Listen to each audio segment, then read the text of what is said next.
Hi everyone, welcome to try healthy. This is Hema. ఈరోజు మనం పచ్చి టమోటాలతో పప్పును ఎలా తయారు చేసుకోవాలో చూద్దాం. జనరల్గా మనము పప్పులో పండు టమోటాలను యూస్ చేస్తుంటాం కదా, కానీ ఈరోజు కొంచెం డిఫరెంట్గా పచ్చి టమోటాలతో ఎలా తయారు చేసుకోవాలో చూద్దాం. అంతకన్నా ముందు మీరు నా ఛానల్ ఫస్ట్ టైం చూస్తున్నట్లయితే please subscribe my channel. Subscribe చేసిన తర్వాత గంట సింబల్ వస్తుంది, గంటను కూడా ప్రెస్ చేయండి. అప్పుడే మీకు నేను పెట్టిన వీడియోస్ వెంటనే నోటిఫికేషన్ రూపంలో వస్తాయి. ఒక కప్పు కందిపప్పును తీసుకుంటున్నాను. ఇలా కుక్కర్లో కందిపప్పును వేసుకొని ఇందులోనే ఒక 2 టేబుల్ స్పూన్స్ వరకు పెసరపప్పును యాడ్ చేసుకుంటున్నాను. పెసరపప్పు యాడ్ చేయడం వల్ల మనకి పప్పు అనేది థిక్గా అవుతుంది, మనం కొంచెం పప్పు తీసుకున్నా కూడా. సో ఇలా పెసరపప్పును యాడ్ చేసుకొని ఒక 2 నుంచి 3 సార్లు నీట్గా వాష్ చేసుకోవాలి వాటర్తో. ఇలా వాష్ చేసుకుని ఇందులో 3 కప్స్ వాటర్ని యాడ్ చేసుకుంటున్నాను. నేను ఒక కప్పు కందిపప్పు తీసుకుంటున్నాను కాబట్టి 3 కప్స్ నేను వాటర్ని తీసుకుంటున్నాను. సో ఇలా యాడ్ చేసిన తర్వాత ఒక 20 మినిట్స్ నేను దీన్ని సోక్ చేస్తున్నాను వాటర్లోనే. ఇలా సోక్ చేయడం వల్ల పప్పు బాగా నానుతుంది అండ్ తొందరగా కూడా ఉడుకుతుంది. ఈలోగా మనము టమోటాస్ని కట్ చేసుకుందాం. ఇక్కడ చూస్తున్నారు కదా, ఇవి పచ్చి టమోటాలు. నేను మార్కెట్కి వెళ్ళినప్పుడు నాకు ఆ పండు టమోటాలు ఇవి కనిపించాయి, సో నేను వాటిని తీసుకున్నాను. నాకు అన్ని పచ్చి టమోటాలు దొరకలేదు, కొన్ని దూరగా ఉండే టమోటాలను కూడా నేను తీసుకున్నాను. చూస్తున్నారు కదా, ఇవి దూరగా ఉండే టమోటాలు. సగం పచ్చిగా సగం కలర్ కొంచెం చేంజ్ అయింది పండవడానికి. సో మీకు అన్ని పచ్చి టమోటాలు దొరకకపోతే ఇలా కొంచెం దూరగా ఉండే టమోటాలను కూడా యూస్ చేసుకోవచ్చు. కానీ ఇందులో పండు టమోటాలు వేయొద్దు. సో మనం పచ్చి టమోటాలతో పప్పు చేస్తున్నాం కాబట్టి పచ్చివి కానీ లేకపోతే దూరగా ఉండేవి కానీ మనం తీసుకోవాలి. సో వీటిని నేను చిన్న చిన్న ముక్కలుగా కట్ చేసుకుంటున్నాను. ఇప్పుడు నేను మరి పెద్ద పెద్ద చంక్స్గా కట్ చేయొద్దు, కొంచెం చిన్నగా ఉండేటట్టుగానే కట్ చేసుకోవాలి. ఇలా అన్నీ నేను టమాటాస్ అన్నిటిని కట్ చేసుకున్నాను. చూస్తున్నారు కదా ఈ విధంగా. సో మనం 20 మినిట్స్ పప్పుని నానబెట్టాం కదా, పప్పు బాగా నానిపోయింది. చూసారు కదా, బాగా సైజులో డబల్ అయింది. ఇందులో నేను ఇప్పుడు మనం కట్ చేసుకున్నటువంటి టమాటా ముక్కలనంతా కూడా యాడ్ చేస్తున్నాను.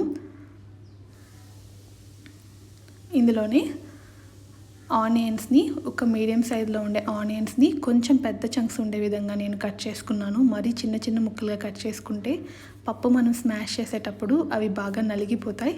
సో ఈ విధంగా కొంచెం పెద్ద చంక్స్ ఉండే విధంగా కట్ చేసుకోవాలి. ఇందులోనే ఒక 1/2 టీ స్పూన్ వరకు పసుపును యాడ్ చేసుకోవాలి. మీరు వీలైనంత వరకు పసుపుని కొంచెం ఎక్కువగా తీసుకోవడానికి ట్రై చేయండి. సో 1 టీ స్పూన్ చిల్లీ పౌడర్ని యాడ్ చేస్తున్నాను. పసుపు వల్ల మనకి చాలా బెనిఫిట్స్ ఉన్నాయండి. ఇది ఇమ్యూనిటీని బూస్ట్ చేస్తుంది, అలాగే క్యాన్సర్ సెల్స్ని కిల్ చేస్తుంది, అలాగే జాయింట్ పెయిన్స్ని కూడా రెడ్యూస్ చేస్తుంది.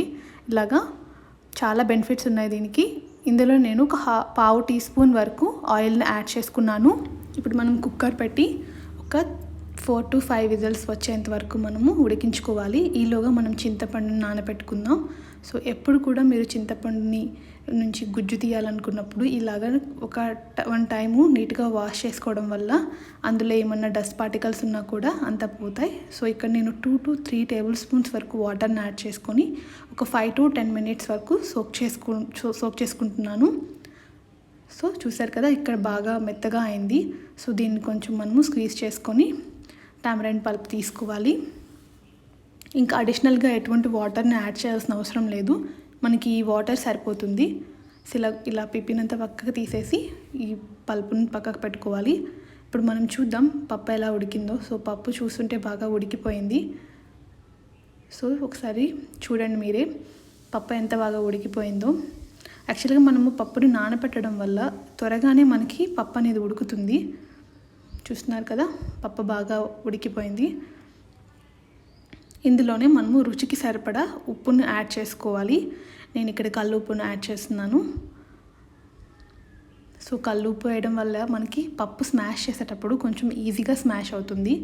సో ఇలా పప్పు గుత్తితో స్మాష్ చేసుకోవాలి. మరీ ఫైన్ పేస్ట్గా స్మాష్ చేయొద్దు, కొంచెం పలుకుగానే ఉంటే టేస్టీగా ఉంటుంది. సో మొత్తం ఇలా స్మాష్ చేసుకున్న తర్వాత మనము గుజ్జు తీసుకున్నటువంటి చింతపండు గుజ్జునంతా కూడా ఇందులో యాడ్ చేసుకోవాలి.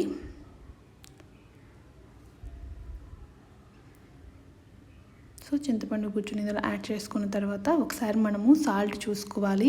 ఎందుకంటే మనం ఇంతకు ముందు పప్పు మనం స్మాష్ చేసేటప్పుడు కొంచెమే యాడ్ చేసాము. అది సరిపోతుందో లేదో ఒకసారి మనం ఇప్పుడు టేస్ట్ చూసుకోవాలి. ఎప్పుడు కూడా ఉప్పుని ఎక్కువగా యాడ్ చేయొద్దు. ఫస్ట్ టైం యాడ్ చేసేటప్పుడు ఉప్పు ఎక్కువైందంటే మనం తినలేము కదా. సో అందువల్ల ఇప్పుడు మనం ఇక్కడ టేస్ట్ చూసుకున్నాను. నాకు ఉప్పు సరిపోలేదు. నేను ఇక్కడ కొంచెం సాల్ట్ని యాడ్ చేసుకుంటున్నాను. ఉప్పు అనేది మీకు టేస్ట్ సరిపడా మీరు వేసుకోవాలి. దీన్ని మెషర్మెంట్లో చెప్పలేమండి. సో ఎప్పుడు కూడా మీరు వంట చేస్తున్నప్పుడు టేస్ట్ చేస్తూ వంట చేయండి. అప్పుడే మీకు అందులో ఉప్పు ఎంత ఉంది, కారం ఎంత ఉన్నది మీకు తెలుస్తుంది. ఎప్పుడు వంట చేసినా కూడా మీరు ఇది ఫాలో అవ్వాలి. అప్పుడే మీకు బెస్ట్ రిజల్ట్ వస్తుంది. చూస్తున్నారు కదా, గ్యాస్ పైన ఉంచుకొని మీడియం ఫ్లేమ్లో ఇలా ఒక పొంగు వచ్చే వరకు ఉడికించుకోవాలి. ఎందుకంటే మనము టామరిన్ జ్యూస్ వేసాం కదా. సో ఒకసారి ఉడికితే మనకి స్మెల్ అనేది లేకుండా ఉంటుంది, రా స్మెల్. ఇప్పుడు మనం దీనికి తాలింపు వేసుకుందాం.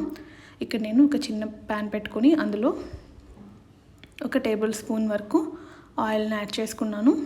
ఆయిల్ కొంచెం వేడెక్కిన తర్వాత అందులో ఒక 1/2 టీ స్పూన్ ఆవాలను యాడ్ చేసుకోవాలి. ఆవాలు కొంచెం వేగిన తర్వాత ఇందులో ఆనియన్స్ని నేను స్లైసెస్గా కట్ చేసుకున్నాను పొడవుగా. ఒక చిన్న ఆనియన్ సరిపోతుంది. వీటన్నిటిని యాడ్ చేసుకొని బాగా ఫ్రై చేసుకోవాలి. ఇందులోనే ఒక 2 గ్రీన్ చిల్లీస్ని ముక్కలుగా కట్ చేసుకొని యాడ్ చేసుకున్నాను. మనం ఆల్రెడీ కారం వేసాం కాబట్టి ఎక్కువ కారం దీనికి పట్టదు. జస్ట్ టేస్ట్ కోసం నేను ఇక్కడ వేస్తున్నాను. సో ఇవన్నీ కూడా లైట్ గోల్డెన్ కలర్ వచ్చేంత వరకు ఫ్రై చేసుకోవాలి. ఆనియన్స్ లైట్ గోల్డెన్ కలర్ వస్తే చాలా టేస్టీగా ఉంటుంది. ఎప్పుడు తాలింపు వేసినా కూడా ఇట్లా లైట్ గోల్డెన్ కలర్ వచ్చేంత వరకు వేపుకోండి. ఇందులో నేను కొంచెం కర్రీ లీవ్స్ కూడా, కరివేపాకు కూడా యాడ్ చేశాను. ఇప్పుడు ఈ తాలింపునంతా కూడా మనం పప్పులో యాడ్ చేసుకుందాం. అంతే, ఎంతో టేస్టీగా ఉండే రా టమోటా పప్పు రెడీ అయింది పచ్చి టమోటాలతో. మీరు కూడా ట్రై చేయండి. మీకు ఎలా వచ్చిందో నాకు కమెంట్ చేయండి. ఈ వీడియో కనుక మీకు నచ్చినట్లయితే లైక్ చేయండి, ఫ్రెండ్స్తో షేర్ చేయండి. Don't forget to subscribe my channel. Stay home, stay healthy. Thank you for watching.